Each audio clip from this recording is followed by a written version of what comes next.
Medical की दुनिया में दो नाम ऐसे हैं जहां दाखिला पाना हर नीट एस्पिरेंट का लास्ट और सबसे बड़ा ख्वाब होता है, जिनका नाम सुनते ही आंखों में चमक और सम्मान आ जाता है। पहला है एम्स दिल्ली और दूसरा है मौलाना आजाद मेडिकल कॉलेज।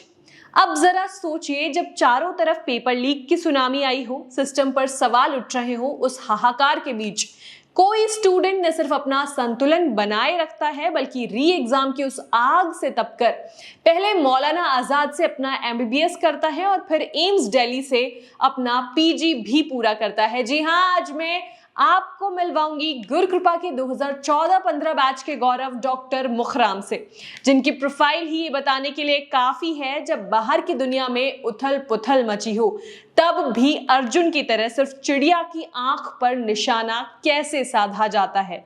इस वक्त हमारे साथ मौजूद है गुरु कृपा के बैच 2015 के टॉपर डॉक्टर मुखराम सर। आपका सबसे पहले तो बहुत बहुत स्वागत है हमारे इस पॉडकास्ट में। सबसे पहले इंट्रोडक्शन जानना चाहूंगी, कैसे आपकी गुरु कृपा के साथ शुरुआत हुई, उसके बाद आपने क्या किया, कौन सी रैंक आपको मिली और अभी आप करंटली क्या कर रहे हैं?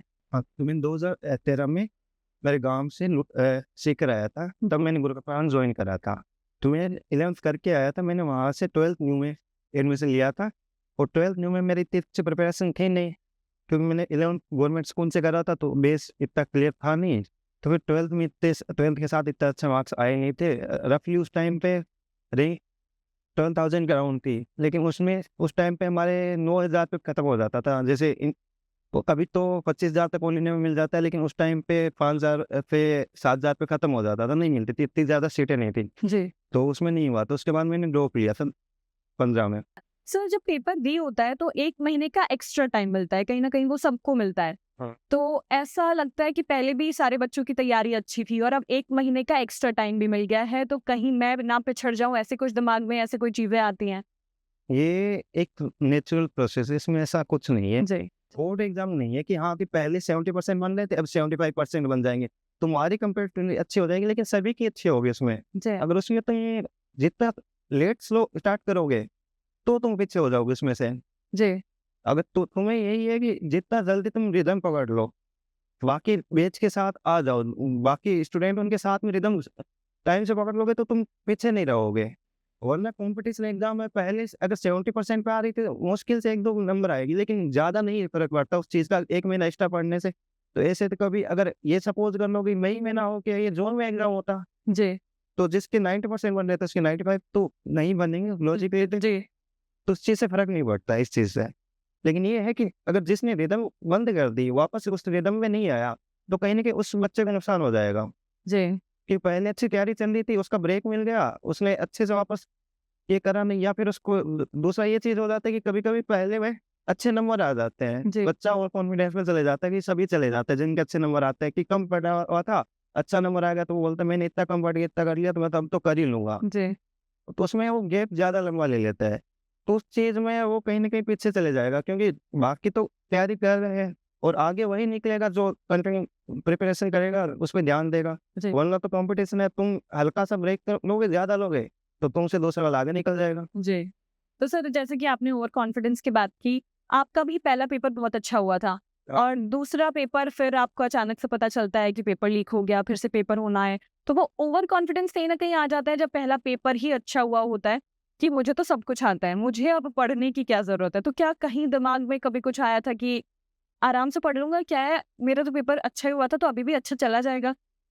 नहीं, जैसे ये वाला केस में ना, इसमें जो टॉपर्स होते हैं उनके ये दिक्कत नहीं होती, उनको ये होता है कि मेरे बच्चे कॉलेज में डाला है। जी। मेन होते हैं कुछ एवरेज बच्चे जो सिलेक्शन रेंज में होते हैं। जी। वो जैसे सिलेक्शन वाले रेंज में आ जाता है तो और कॉन्फिडेंस चले जाता है कि मेरा पिछली बार में भी हो गया था तो इस बार भी हो जाएगा।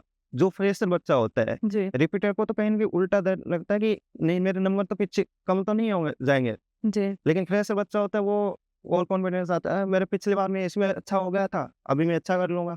लेकिन ऐसा नहीं होता। पिछले वाला पेपर था, तुमने कंटीन्यूअस प्रिपरेशन करी थी, बीच में कोई ब्रेक नहीं लिया था। डी-टेस्ट वाले से पहले वाले में पिछले 4 महीने से तुम लगातार पढ़ रहे थे, उसकी वजह से उसका रिज़ल्ट था वो। जी। अभी आपने जो ब्रेक ले लिया, अब अभी जो रिज़ल्ट आए, जो अब जून में पेपर होने वाला है, उसके लिए तो अभी जो तैयारी करोगे उसका रिज़ल्ट कहीं न कहीं रिफ्लेक्ट करेगा। जी। पहले वाला नहीं करेगा, उसके लिए आपको अच्छे से पढ़ना होगा इसमें। इसी में अच्छे से पढ़ना होगा, ना कि उस चीज़ को कॉन्फिडेंस में तुम ले सकते हो अच्छे में कि मैंने उसमें अच्छा करा था, मैं तैयारी करके इसको और अच्छा इम्प्रूव करूँगा। वो एक पॉजिटिव वे में ले सकते हो, और कॉन्फिडेंस में लेने से कि कहीं न कहीं तुम्हारी पढ़ाई भी कम होगी और वो चीज़ें भी जो तुम्हें कवर करनी चाहिए वो नहीं होगी। सर, जब पेपर लीक होता है तो सिस्टम पे सवाल उठते हैं, दिमाग में आता है कि यार मैंने तो ईमानदारी से पेपर दिया था, मेरे साथ ऐसा क्यों हुआ? बच्चा डिप्रेशन में चला जाता है कि यार उससे कैसे उबरना चाहिए? मेन तो सबसे पहले आता है कि ये जो सिलेक्शन रेंज में थे बच्चे, जैसे अगर कट ऑफ 620 630 मान के चलते हैं, तो जिससे ऊपर वाले बच्चे हैं उन सबसे ज़्यादा दिक्कत उन्हीं को हो रही है कि पेपर रे क्यों हो रहा है। जी, उससे पहले नीचे वाले बच्चे तो कहीं न कहीं उस कैटेगरी वाले बच्चे तो खुश है कि फाइनल। कोई नहीं, मेरा 1 साल वेस्ट ना होके 1 महीने है दोबारा है तो मौका है, मैं अच्छा मैं कहीं न कहीं करूँगा। जी, और कहीं न कहीं वो रेस में आगे भी निकल रहे हैं, क्योंकि उनको वो है कि पिछली बार मैंने कहीं न कहीं मिस करा है, क्या मैंने गलती करी है, उन्होंने रियलाइज़ करा है, या फिर उन्हें पहले ही रियलाइज़ हो गया था कि मुझे दोबारा पढ़ने की ज़रूरत है, नहीं हो पा रहा है कि सिलेक्शन रेंज से बाहर जा रहा हूँ। तो वो तो कहीं न कहीं रिदम पकड़ चुका है बच्चा। जी। अब जो सिलेक्शन रेंज में आ रखा था, उसे सच में मेहनत करके नंबर लेके आया बंदा। हाँ। उसके लिए दिक्कत ये है कि वो एक तो और कॉन्फिडेंस से बाई चांस अगर उसमें गया है, तो उससे बाहर निकलने की ज़रूरत है और तैयारी करने की ज़रूरत है। सर, आपने जो पहले पेपर दिया था, वो ज़्यादा आपका अच्छा हुआ था या फिर दूसरा जो पेपर दिया उसमें आपका स्कोर इम्प्रूव हुआ था? ऐसे स्कोर के नज़रिए से देखें तो मेरे पहले पेपर में 620 के अराउंड बन रहे थे, जी, और जो री-एएपीएमटी हुआ था उसमें 647 या 643 समथिंग ये स्कोर रहा था मेरा। जी। और डिफ़िकल्टी लेवल? तो डिफ़िकल्टी लेवल में ये था कि जो पहला एएपीएमटी का पेपर हुआ था वो काफ़ी अच्छा लेवल का था। दूसरे वाले में इतना डिफ़िकल्ट मुझे नहीं लगा था, मेरी तैयारी अच्छी होगी, ये होगी, या फिर एक्चुअल में कम डिफ़िकल्ट आया था, लेकिन दूसरा पेपर इतना पहले के कंपैरिज़न में कम डिफ़िकल्ट लगा था। जी। सर, आपने अच्छा स्कोर किया जिसकी वजह से आपको one of the best medical college allot हुआ। तो आपने किस तरह से तैयारी की थी? किस तरह का आपका शेड्यूल रहा था उस लास्ट के महीने में? शेड्यूल में तो ये रहता था कि जो हमारे डी-टेस्ट चलते रहते थे, जैसे ही री की डेट अनाउंस हुई उसके विदिन 2 टू 3 डेज़ में उन्होंने डी-टेस्ट शेड्यूल कर दिए थे। जी, तो उस टाइम तो हमारे डेली डी-टेस्ट होते थे, तो स्ट्रेस नहीं होता था करना क्या है। मेन सबसे दिक्कत होती खाली दिमाग शैतान का घर होता है, जी, तो उसमें बच्चा सोचता है कि अगर एक्स्ट्रा टाइम मिलता है तो क्या करूँ? क्या पढ़ूँ, क्या नहीं पढ़ूँ? तो वहाँ तो हमें शेड्यूल मिलता था। मोस्टली क्या कि उन्होंने सिस्टमैटिक तरीके से डिवाइड कर रखा था कि और डेली के पेपर होते थे, तो उतनी ज़्यादा हेडेक रही नहीं। जी। आपने कौन-कौन से तरीके अपनाए थे जिसकी वजह से आप one of the best medical college में पहुंचे थे? इसमें मेन ये होता है कि पढ़ तो हमने सबने ही रखा होता है। जी, बहुत से बच्चे ये बोलते हैं कि मेरी सिलिंग मिस्टेक थोड़ी-सी ज़्यादा हो गई, कंट्रोल नहीं कर पाए नेगेटिव मार्किंग। जी, उसकी वजह से रैंक कहीं न कहीं स्लिप कर जाती है। अगर तुम अच्छे पढ़ने में हो, टॉप में आ रहे हो, तो अगर तुम मार्किंग ज़्यादा करोगे तो पीछे चली जाएगी रैंक। अब नेगेटिव मार्किंग में बहुत से ऐसे जनरलाइज़्ड वर्ड देखे कि सिलिंग मिस्टेक हो गई, काट लेते हैं बच्चे, जो कि कहीं न कहीं गलत है। इसमें सिलिंग मिस्टेक होने के मेनली 2 रीज़न होते हैं। एक तो तुमने पढ़ते टाइम उसको बहुत सुपरफिशियल पढ़ा है, या फिर तुम्हारा ध्यान कहीं और था। जी, तो तुम्हें एक्चुअल कंसेप्ट ही नहीं पता है कि उसका वो कहना क्या चाह रहा है, वो लाइन क्या कहने चाह रही है एनसीईआरटी की, या फिर जहाँ से भी आपने पढ़ा है या जिसने भी पढ़ा है वो एक्चुअल में बताना क्या चाह रहा है। और दिमाग कहीं और था, कुछ पढ़ लिया, उसमें कुछ और सोच लिया और फिर उसको सही मान के चल दिया आप। ये बहुत रेयर होता है कि कभी-कभी अटेंशन नहीं रहता बच्चों को पढ़ते टाइम में, तो उस टाइम पे होता है ये मेनली। और कभी-कभी क्या होता है कि ओवर कॉन्फिडेंस होता है कि ये तो क्वेश्चन मैंने देख रखा था, मैंने देखते ही आ गया ये तो इसका आंसर यही है। जी, तो उसमें हम क्या करते हैं, जल्दबाज़ी में पूरा क्वेश्चन भी नहीं अटेंड करते हैं। क्वेश्चन में कुछ दिखा, ऑप्शन से हम देखे यार ये तो वही है, उसमें टिक कर देते हैं। तो बहुत से क्या करते हैं, रिपीट तो करते हैं, क्वेश्चंस रिपीट नहीं करते, टॉपिक रिपीट करते हैं। जी, तो उसमें से थोड़ा-सा ट्विस्ट करके क्वेश्चन बनाया होता है, तो क्वेश्चन पढ़ते टाइम पे थोड़ा केयरफुली अटेंशन के साथ पढ़ना होता है। ये जनरली क्या होता है, जो पहले और दूसरे फेज़ में होते हैं, जनरली अगर इसको 3 फेज़ में डिवाइड करते हैं अपन, जो पहला घंटा, दूसरा घंटा होता है उसमें ठीक रहता है। तीसरे घंटे में थोड़ी-सी सीलिंग मिस्टेक ज़्यादा हो जाती है जनरली, क्योंकि एक तो बच्चों को लंबे 3 घंटे तक कंटिन्यू बैठने की आदत नहीं होती। कहीं न कहीं अटेंशन इसमें हल्का-सा कम होता है, तो उसमें कहीं न कहीं मिस हो जाते हैं चीज़ें। तो उसमें यही रहता है कि तुम्हारे एग्ज़ाम के पास में एक फिक्स शेड्यूल रखो कि हाँ, कि मेरा एग्ज़ाम 2 से 5 है।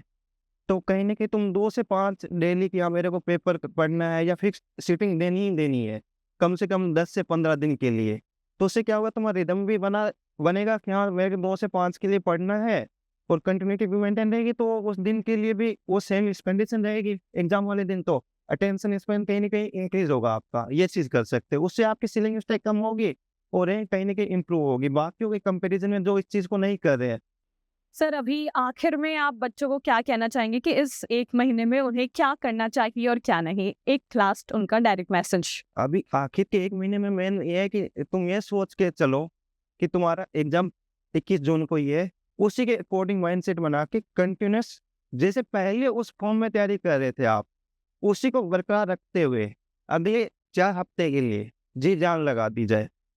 क्योंकि अगर तुम नहीं लगाओगे, तुम्हारे साथ वाला लगाएगा, वो कहीं न कहीं आगे निकल जाएगा। तो ये कॉम्पिटिटिव एग्ज़ाम है, तुम्हें आगे रहना होगा। आगे रहने के लिए तुम्हें मेहनत ज़्यादा करनी पड़ेगी और बाकी चीज़ों से हट के कंटिन्यूअस जो शेड्यूल जहाँ पे भी तुम तैयारी कर रहे हो, जो शेड्यूल फ़ॉलो हो रहा है, कंटिन्यूअस डेली की उसे कंटिन्यू करते रहो, आगे बढ़ते रहो। तो मेरे प्यारे एस्पिरेंट्स जो इस वक्त मौलाना आजाद, एम्स या देश के टॉप मेडिकल कॉलेज को अपना सपना बना के बैठे हैं, डॉक्टर मुखराम की बातों को अपनी स्टडी टेबल पर लिख कर चिपका लो। ये रीनीट तुम्हारी राह का रोड़ा नहीं है, ये तुम्हारी रैंक को और बेहतर करने का, इतिहास में अपना नाम सुनहरे अक्षरों में दर्ज कराने का दूसरा मौका है।